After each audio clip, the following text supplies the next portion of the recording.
100 سال پہلے کا یورپ ایسا نہیں تھا جیسا اب ہے. ان کی رپورٹیں تھی ملکہ جو رائل فیملیز کی ملکائیں ہوتی تھی نا 4 سال نہیں نہاتی تھی وہ. یہ انہی کی کتابوں میں لکھا ہوا ہے. خلیفہ عثمانی ہے نا, خلافت عثمانیہ کے جو خلیفے ہوتے تھے, ان کے پاس جب فرانس کی شہزادیاں یا ان کی ملکاؤں کے پاس آتی تھیں تو ملکہ جو خلافت عثمانیہ میں جو ملکائیں ہوا کرتی تھیں وہ پہلے فرانس کی جو شہزادیاں اور ملکاؤں کو واش روم میں لے جا کے نہلایا جاتا تھا ان کو کہ ان کو یہاں نہیں آنے دینا, بدبو آ رہی ہے. اتنے میلے تھے یہ تو بعد میں ان لوگوں میں شعور آیا کہ ترقی نہیں کر سکتے اگر ہم اسی طرح میلے رہے. ایسے حال تھے ان کے, یہ تو بعد میں ان لوگوں میں شعور آیا ہے. ایک گورے نے خود اعتراف کیا کہ ہم نے نہانا مسلمانوں سے سیکھا ہے. تو ہمارے جو بادشاہ ہوتے تھے نا وہ بدبو سے مر جاتے تھے ان لوگوں کی. یہ آتے تھے تو ان کو بڑے ہوتا تھا کہ ان کو پہلے سروس اسٹیشن میں لے کے جاؤ, تھوڑا ٹیوننگ سروس کروا کے لے کر آؤ ہمارے پاس.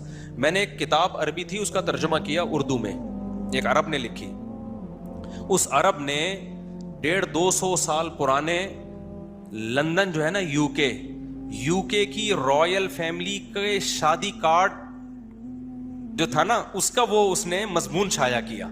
کوئی نکلا ہوگا, تاریخی ہوتے ہیں نا پرانا شادی کارڈ نہیں ہوتے جیسے بہت پرانے نکل آتے ہیں تو وہ پھر عجائب گھر میں رکھنے کے قابل ہوتے ہیں.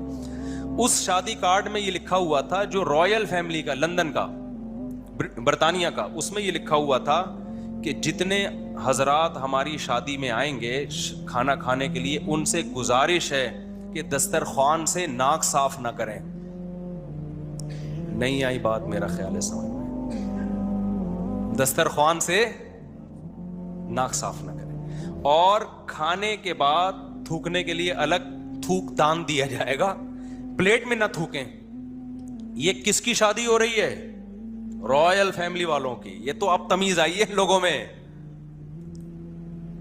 تو جن چیزوں کا مسلمانوں میں, اور ہاتھ دھونے کا تو اب تک ہی نہیں ہے, وہ سینیٹائزر وغیرہ ایجاد ہو گیا, ورنہ ان لوگوں نے ہاتھ دھونا تھا ہی نہیں. تو شکر ہے کسی سائنسدان نے سینیٹائزر ایجاد کر لیا کہ یار یوں کر کے کھا لو, ورنہ ہاتھ ہی نہیں دھونے کا معمول تھا. یہ تو صرف مسلمانوں میں. پانی سے استنجا تو اب تک نہیں آیا. ہو سکتا ہے اس پہ کوئی کانفرنس ہو, اس کو بھی اب وہ شروع کر دیں کسی دور میں جا کے.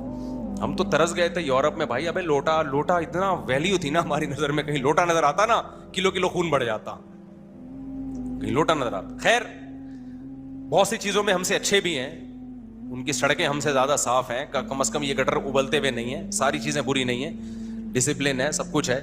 لیکن جو ہے نا ہمارے ہاں جو تھوڑا بہت رہ گیا ہے وہ اسلام کی برکت سے رہ گیا ہے. یہ تو اسلام نہ ہوتا تو ہم سے زیادہ پلید اب دنیا میں کوئی ہوتا نہیں. تو خیر جلدی سے بات کو سمیٹتا ہوں. تو یوزکی کا مطلب کیا ہو گیا؟ ہر طرح کی گندگی. یہ تو ہو گئی وہ گندگی جس کا آپ کی باڈی سے تعلق ہے.